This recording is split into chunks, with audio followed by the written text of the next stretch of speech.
and welcome home. In this podcast, we venture into what it means to be a leader in this new world. Human, flawed but working on things, and forever changed by using our intuition to guide us. I'm Adalina East, founder of Transformational Healing and mentor to those running soul-based businesses. Join me to receive transformational healing, tips to dive more deeply into your unique spiritual gifts, and to hear great conversations with other entrepreneurs in spirit. Let's get started. Hey, everybody. Welcome back to Cosmic Leadership Podcast. I'm your host, Adalina East.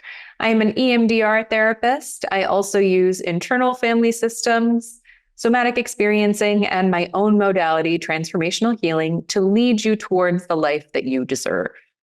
I'm so excited to be here with you today. We have a special raffle coming up. We will be raffling off a free session with me. The way to enter this raffle is to head over to Apple Podcasts and write a review of the podcast. Of course, honest. If you are able to do so, take a screenshot of that review and send it to me at Adalina East on Instagram. It's Adalina East. If you can't remember to do the screenshot or you don't have Instagram, that's absolutely okay. We will see your review and enter it in the raffle. However, if you do send me the screenshot, I will, of course, put it onto my Instagram, and we will become friends on Instagram as well, which is always a fun thing. So please head on over and leave that review. Today's podcast episode is all about relationships.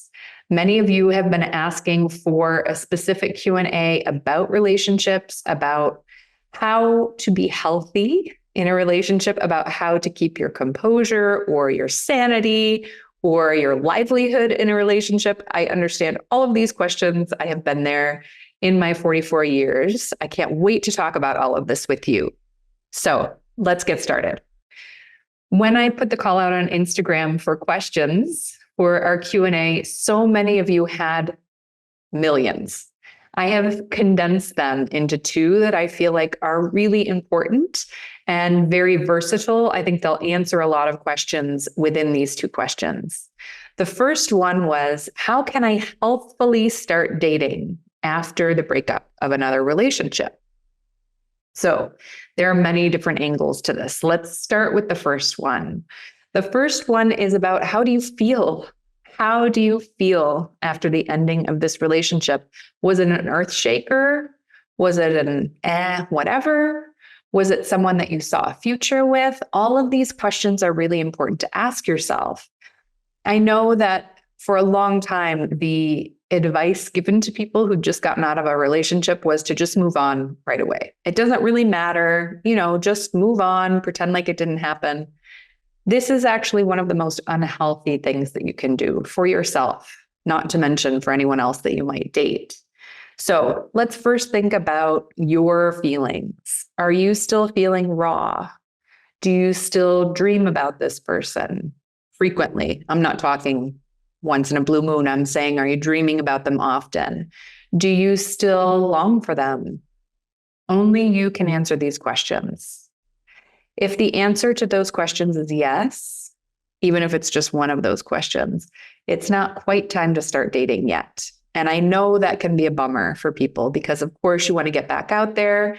I feel like many of us who were raised as women are raised with this internal biological clock that just ticks away. But we do have the benefit of science. Even for those who are not able to pay for that scientific help, there are other ways around it.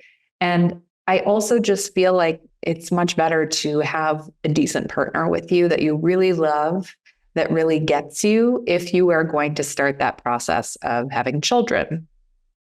Even if you're not going to start that process, there is still this internal clock for many of us raised as women because we're taught that we get uglier as we get older. I have not found this to be true, but I know that this is society's kind of way of keeping us down. So let's just say no to the patriarchy. Let's say we get more beautiful as we age, and remember that it's better to hold off on dating someone new until those three questions I asked come back with a no. Just because if you go into a new relationship and you are not over the last person that you've been with, you are likely attracting the same in someone else. Two wrongs don't make a right. If the two of you are trying really desperately to move on with each other, it's likely not going to happen, or perhaps not happen healthfully. So just take some time for yourself, do some more healing work. I always find that when I'm going through a breakup and it's painful and I'm still thinking about that person and dreaming of that person and longing for that person, the best thing I can do for myself is to go be social in other ways. Go spend time with friends. If you're financially able, go take a trip that you've been putting off because that person didn't want to go with you. Go do things that bring you joy and that will help you remember who you are without that person. I think it's always really important to have that. If you're finding it stressful to do these things, as always, I'm here as your neighborhood therapist. Not so neighborhood for many of you, but I do telehealth. So check in with me. We'll do some sessions. We'll do some EMDR and find ways to let go. Secondly, the next question would be, if you do feel like you're completely over that person, if it's really done, you feel like you've moved on and you are not longing for them anymore and you're ready to go out and start dating, the next question that I would ask you is, what's your intention with dating? I think it's really important for us to get clear about this before we involve another person. So for many of us, that answer is, I would like to have a partner in my life. For some people, it's, I would like to hook up. For some people, it's, I just want to meet new people and see what I'm into. See if I feel like I'm ready. See if I feel like perhaps I'd like to spend my life with someone. I'm not really sure of what I want. The best thing you can do in that last situation is to just be very honest and upfront. If you're on dating apps, make sure you put something like that in your profile. Yes, it may turn people away, but at least you're not hurting anyone because you were upfront that you weren't sure what you wanted from this dating experience. And also, it won't attract the people that are really just there for partnership. And I know that sounds kind of counterintuitive, but if you're on a date to try to figure out what you want and someone is trying to pull you into a partnership the whole time, it's going to be really hard for you to make a decision, especially if you really like the person. So always best to be honest. If you find that you're wanting to date for partnership, well, let's go. So here are my tips for that. First of all, it's up to you as well to be very honest. If you are on dating apps, if you're going out on dates, I think it's always best to tell the person that you're not into one-night stands, or, you're more of a girlfriend type of person than a date type of person. You don't have to say, yes, I just want a partner. I only have interest in dating someone for partnership. You don't have to be that blunt. I mean, I am, but that's me. And I also know that hetero world works very differently. When I was dating men, I did not say those things, but I would say things like, I'm a girlfriend kind of girl. I really have never been on only one date. I don't really do that, and people kind of get the hint from those types of comments. Secondly, if you are feeling that drive for partnership, I think it's always good to kind of second guess yourself. What do I want from a partnership? Am I just lonely? Do I want partnership because I genuinely want to be in with someone else for all the good, all the bad, and everything in between? What is my purpose in partnership? Is this how I learn more about myself? Is this how I learn more about the world? I think it's really good to ask yourself those types of questions. So make sure that you're really clear on why you want partnership before you start diving into dating again. I think also a lot of times right after we have our hearts broken, it's very easy to just say, oh, I just want that feeling of someone being there for me again. And this, again, will attract someone else who is also feeling that same thing.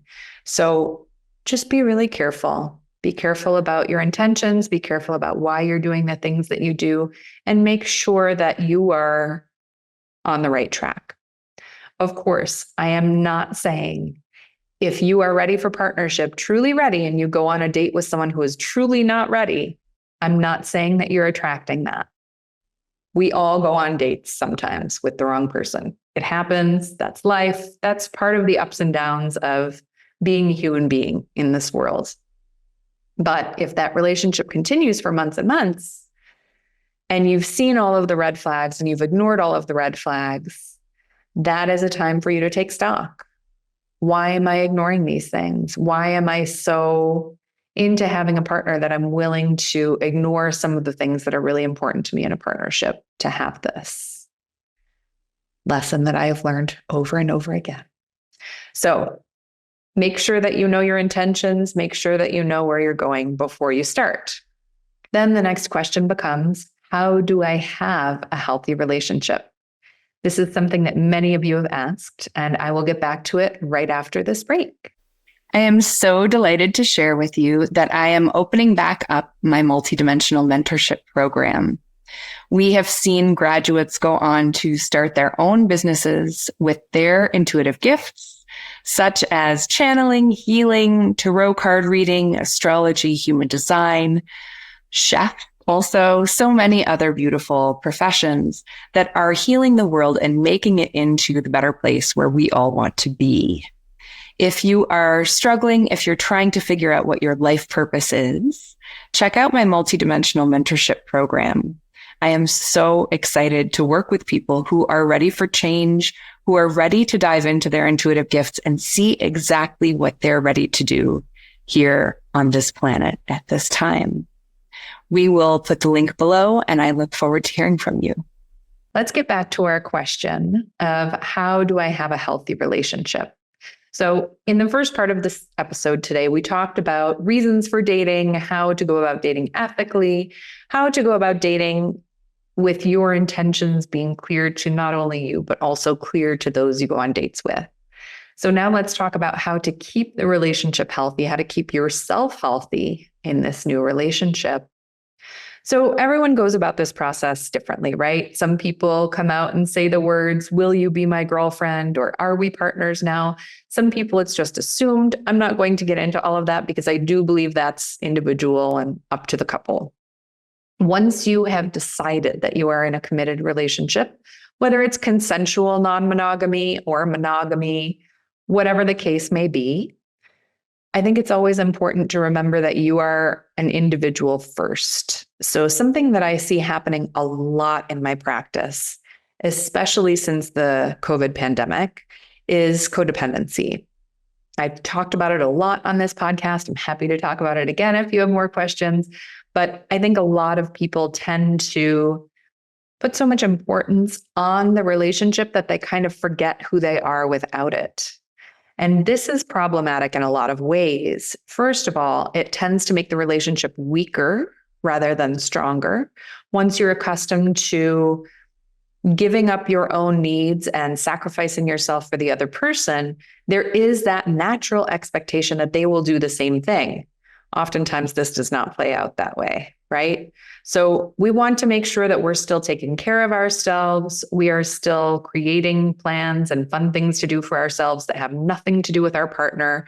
We are still prioritizing our work and our career and all of those types of things. I'm not saying to prioritize your career and your friendships over your partner. I'm just saying there has to be a happy balance, and that balance will be forever shifting, right? There will never be a time where it's completely 50-50 or 25-25, 25-25.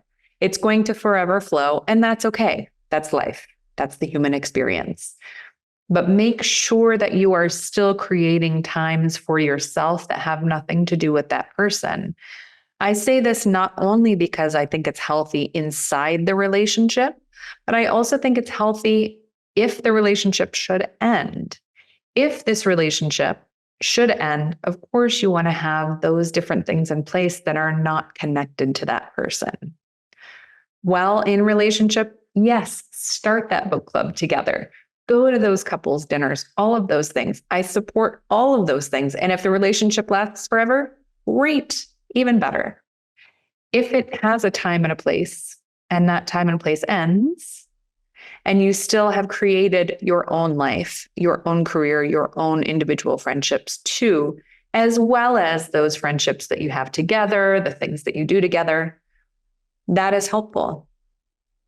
because you have those things to fall on. You have those things to rely on if the relationship should end. And those things will make an ending far less devastating. So that's my first tip. My second tip is ensure that you're both in the same place.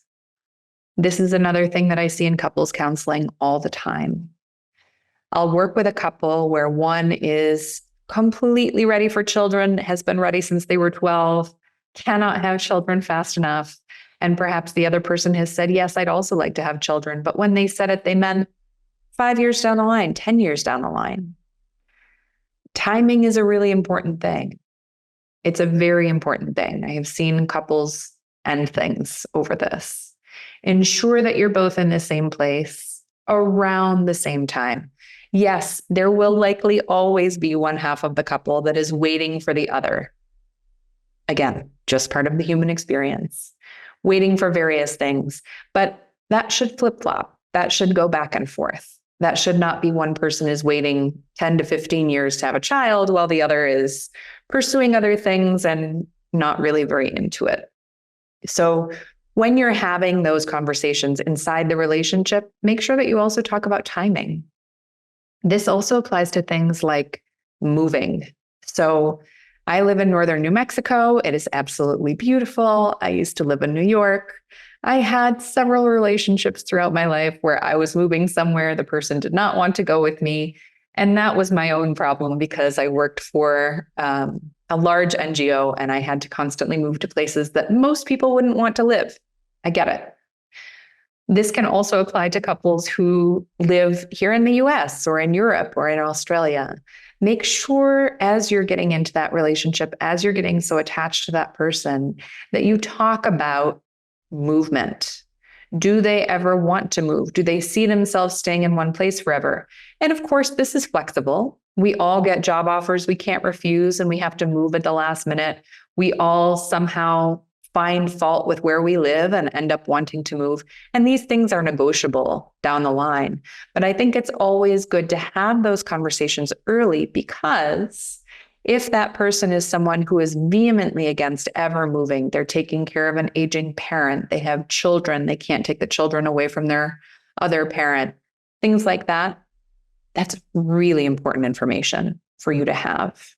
And so as you're developing the relationship and letting your feelings develop for this person, make sure that you have those conversations too. This can only lead to a healthy relationship, because then if you decide you really want to move and this other person doesn't, or vice versa, at least you knew what you were getting into. At least you were aware of the situation. And then my third tip for how to keep things healthy in a relationship is to continue to prioritize each other. This is something you will hear from literally all couples therapists, but it is very important to have that date night. I have had date nights where I've been broke and it's involved a walk. I've had date nights where I've been flush and it's been a nice restaurant. Do whatever is in your pocketbook to do. Do not stretch the pocketbook for date night. There are so many things that you can do for free. There are games. And now in this day and age, we actually have things that we can just kind of Google on the internet to do that are free that we can do at home. Maybe you do a cooking thing with your partner. Maybe you ask each other like the top 100 date questions that you find online. Whatever it is, find something enjoyable to do together that's within your budget. As you create this time for each other, I don't necessarily say that it has to be every week. I think probably because a lot of the people that I counsel genuinely don't have time to do it every week. But if you are able, that's amazing. If you're not able, set it for every 2 weeks, every 3 weeks. If you have to go to a month, okay. But, I think it's possible to do more than once a month, even if a date is only an hour or so. It's time for the two of you to have alone. If you have children, without the kids around, if you are working really hard without your phones, time to just connect and to get to know each other again and to talk about things that are coming up for both of you. I think this is also super important. The fourth tip is to talk about things as they occur. I notice oftentimes when I'm counseling couples, that they hold things in. And those irritations, resentments, those only grow and build over time. And eventually they're sitting in my office, so to speak. So when you find something hurtful that's just happened in the relationship, it's good to set aside a time to talk about it. I'm not saying if you're in the middle of the grocery store, start talking about it right then. No good can come from that. But do set up a time for the two of you to have a conversation about it so that you can not only get it off your chest, but also hear their response and perhaps what they were thinking when this thing happened. This will help you understand each other better. And as always, as I say all the time on my Instagram page, make sure that you are taking responsibility for your side of the street. Nothing breaks couples up faster than one person blaming the other for everything and taking no responsibility. It's really important to take responsibility, even if the taking of responsibility is just like, I feel sensitive today. I don't know why. Maybe on another day, this wouldn't have hurt me, but it really hurts me today. That's enough.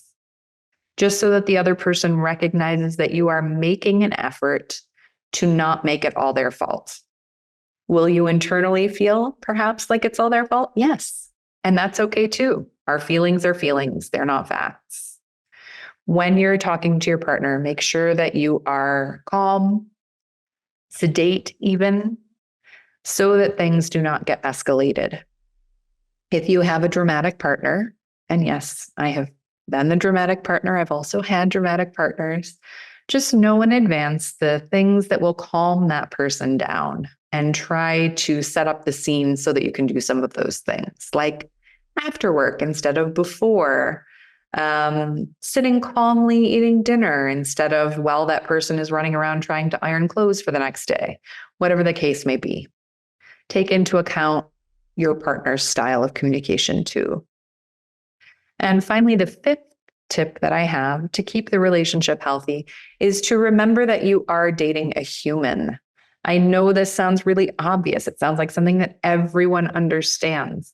But what I have seen counseling couples over the years is that there is sometimes the assumption that this person that you're dating is some kind of amazing, beyond your wildest dreams human being. Perhaps you projected all of these incredible qualities onto them that they don't actually possess.